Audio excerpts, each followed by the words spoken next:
আসসালামু আলাইকুম রহমতুল্লাহ। আজকে আমি আপনাদের খুবই সাদামাটা উপায়ে ব্রায়ান সিম হ্যাচ করে দেখাবো বা হ্যাচ করার পদ্ধতিটা বলে দেব। এটা আসলে এটাও নতুন করে বলার কিছু নাই। এটা ইউটিউবে সার্চ করলে প্রায় লাখখানেক ভিডিও মনে হয় এই সম্পর্কে পাওয়া যাবে। তো তারপরে আমি খুবই সিম্পল উপায়ে ব্রায়ান সিম কীভাবে হ্যাচ করতে হয় বা কীভাবে হ্যাচ করব সেটা আমি আপনাদেরকে দেখাবো।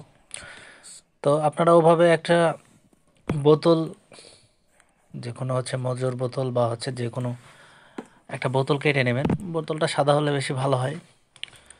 তো আমি যেভাবে ঝুলিয়ে রাখি ওরকম সিস্টেম আপনারাও করতে পারেন বা আপনারা অন্যভাবেও রাখতে পারেন। তো এটা হচ্ছে ব্রায়ান শিম্প এগ।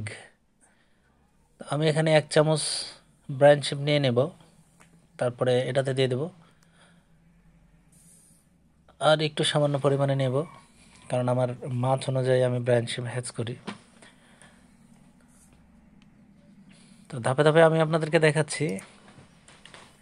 এটা যারা প্রতিনিয়ত করেন তাদের কাছে কোনো ব্যাপার না, আসলে এটা কোনো জটিল কোনো প্রসেস না, একেবারে সোজা সাপটা একটা প্রসেস।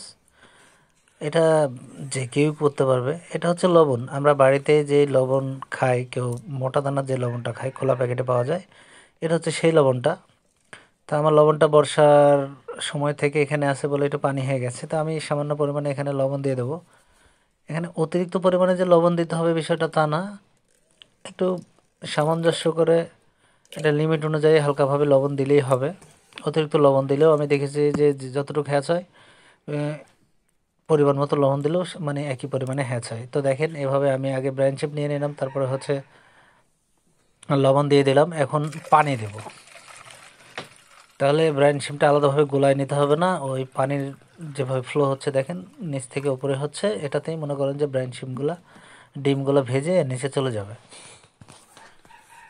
এখন কাজ হচ্ছে অক্সিজেন লাইন দেওয়া। তো আমি এখানে অক্সিজেন লাইনটা সেট করে দেব।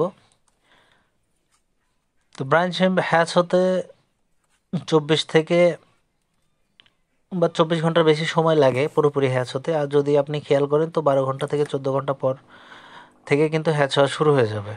তো পরিপূর্ণ হ্যাচ হতে 24 ঘন্টা মতো টাইম লেগে যায়। যেহেতু এখন হালকা শীত পড়া শুরু হয়েছে, আস্তে আস্তে যত শীত পড়বে তত সময়টা একটু বেশি লাগবে।